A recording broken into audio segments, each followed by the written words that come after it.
What's up, everyone? Today's video is going to be broken up into two main sections. The first being an introduction to Cửa Lò and showing it off for anyone interested in coming here for a beach vacay. And in the second part, I'm going to put my nerd hat on and do a little bit of historical linguistic analysis, which will start here, but we hope everyone will enjoy the whole video. Anyway, coming off our last video in the city of Vinh, which you can watch here, highly recommend, as it's a way cooler city than it gets credit for, you can head just a little bit north of the city along this excellent newly developed road, Dung Vy Lenin, named after our boy Ilyevich, and you'll make it here, the Cửa Lò Strip. Now, there's quite a lot of cool stuff right along the strip, mostly amazing seafood restaurants, but there's also this very cool monument called Tung Dai Bing Ming, or the Dawn Monument, and it's actually really aesthetically pleasing, and I wish we'd gotten more footage of it, but maybe next time. Now, the area that makes up Cửa Lò town is quite developed, and it's actually pretty huge as a destination among the local Vietnamese tourist market. Less and less beaches the further north you go. So, very popular among Hanoians. But it basically doesn't exist in the international or English language tourism markets, meaning you're unlikely to encounter any foreigners while here. The main strip of beach is cut off from the town by this protective strip of vegetation, with a few exceptions, which seems like a great choice from an environmental engineering perspective.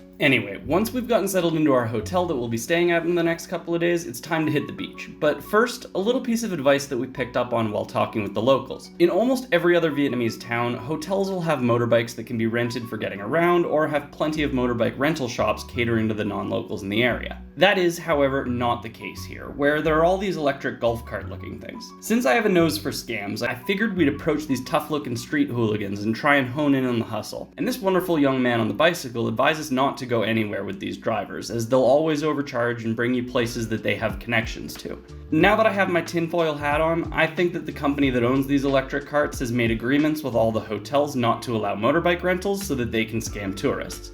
Oh, and the moon landing was actually real, it was just done by the Nazis. Oh yeah, never mind. Anyway, as the old adage goes, always try and sniff the grift. So finally, in a video about a nice beach, let's get on over to said beach. Now, we came here on Labor Day, which falls the day after Reunification Day and is almost a week-long holiday, the first hot weather holiday of the year for the North. So this is probably the busiest day of the entire year for the town. But first, another little tip, though I feel like I should preface it with a saying that one of the interns picked up while working on an island down south. And it goes, "Me ma got the cancer, me pa got the cancer, and I got the cancer. Now put your fucking shirt on." Bogan is such a beautiful language, and I'm sure there's something in there to be said about, like, indigeneity or something. Who knows? So with that said, people in Vietnam are rightly adverse to doing direct combat with the dreaded vitamin death, and tend to avoid the harsh sunlight of midday.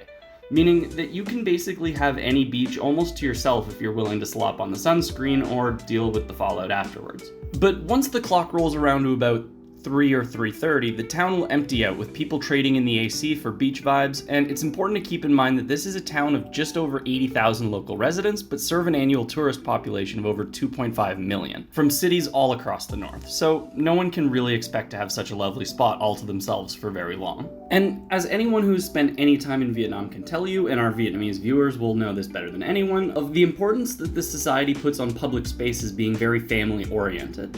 Be it parks, town squares, or in this case beaches, the focus is on the familial and community bonding and exchange. It isn't necessarily a place for individualist escape, but a place for communal interaction and opportunity for family units as a whole to engage with other family units within public society. Anyway, social analysis over. As the sun starts heading towards the horizon, we're going to transition into the barbecue and beer phase of our expedition, and we'll meet you back on the beach tomorrow to go over the super interesting background surrounding this place's name that goes way deeper than we ever could have guessed. Good morning, everyone. We're back on the beach, and now we're going to delve into a theory that, as far as we're aware, hasn't been passed through peer review yet, but is a pretty commonly held theory among linguistics appreciators. This is the potential historical connection between the names of Cửa Lò and Kuala Lumpur, the capital city of Malaysia and hub of amazing food. Anyway, we mentioned in our last video about the Proto-Austroasiatic migration. The Austroasiatic peoples were a group believed to have originated in southern China, what now makes up the province of Yunnan.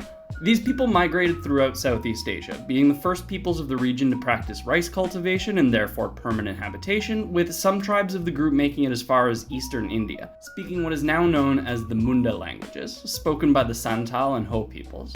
For our purposes, we'll stay focused on Southeast Asia by first pointing out that Malay is not Austroasiatic, but instead Austronesian, though it has been strongly influenced by the former over thousands of years. Within the Austroasiatic family, it further diverged into two main groups: the Mon Khmer languages that would go on to be the Khmer of the Khmer Empire, extremely historically important and of course of Tomb Raider fame.